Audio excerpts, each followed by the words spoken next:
Good morning, friends. Welcome back to Kids Club. I'm so glad that you're here today. Are you ready to hear more of our story about God's family? I really hope so. I have a special part of the story to share with you today, and I brought my story bag. That's good, because each week I'm showing you guys a different piece of this story. All right. Let's see what we have in here. You remember these binoculars, right? And the story of how Abraham looked up at the stars and God promised to make his family into a great big family?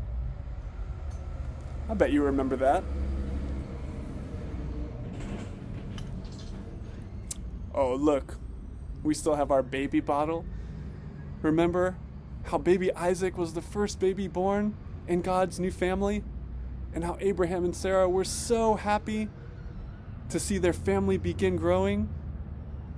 They loved baby Isaac so much. Friends, last week, do you remember? We talked about how God's family kept growing and growing, and soon there was a boy named Joseph who had this beautiful coat. Even though Joseph went through some things that were so hard, he remembered how much his father loved him and how much God loved him. I hope you liked that story too. Well, friends, you remember that when Joseph and his family got back together and decided to forgive one another, they went to live in a new place, in the place where Joseph had gone away, far away from their home, in a new place called Egypt. God's family was in a new home, and so God's family had to work so that they could live in this new home, in this new place. And they went to work as builders.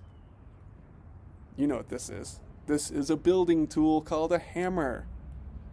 Now, you guys know, I know that you guys love to build things, right? You guys love to build with Legos and blocks, all that kind of good stuff you probably have at home. I love to build with Legos too, and I am a grown-up, but I still love to build with Legos. Well, God's family, they worked so hard as builders, and they worked for the king of Egypt. And they built great big buildings for the king of Egypt. And they worked, and they worked, and they worked. They worked so hard, friends. But you know what? The king of Egypt did not treat God's family fairly. God's family deserved to be paid for their work. The king of Egypt did not pay them. The king made God's family his slaves. Being a slave meant and means that you work all day, and you never get to take any breaks, and you never get to have any fun. You never get to go home and hang out with your family. You work all day and all night.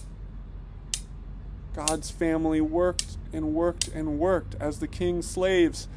And as they worked and worked, friends, they got tired.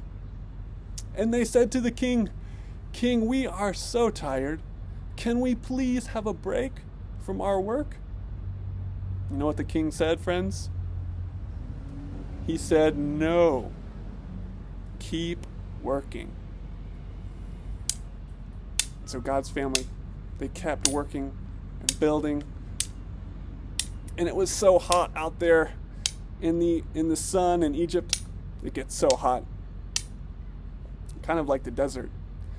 And in the hot sun, they began to get so hot. They just wanted to cool off and take a break in the shade.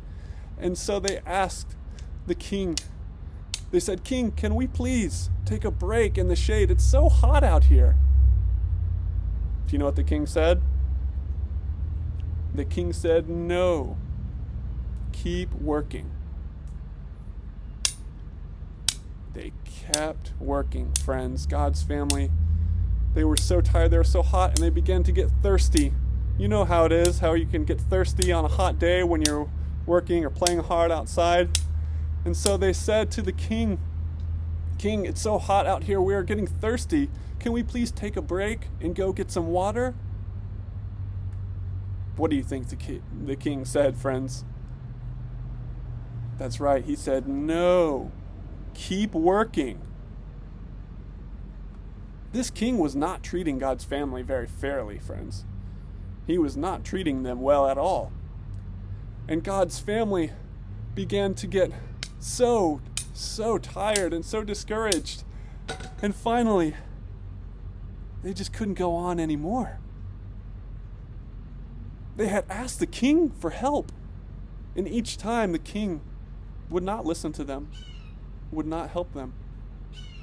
So they decided to ask someone else for help. God's family cried out to God. They lifted up their voices and called out to God in prayer, and they said, God, we are in trouble. We are so tired. We are so lonely and scared. We are hurting. We need someone to come and rescue us from this evil king. You know what happened, friends? God heard his family's prayers. God heard their cry for help, and he remembered his promise to protect them and to be with them. And so God decided that it was time to send a special helper to rescue his family from the wicked king. And I'll tell you more about that special helper, friends, next week. I hope you like that story, friends. All right? I'm going to put my things away and say goodbye for now. If you have an activity pack, go ahead and get started on it, okay? I hope you have fun with it. I'll be back with the next part of our story next week, friends. Have a great week. Goodbye.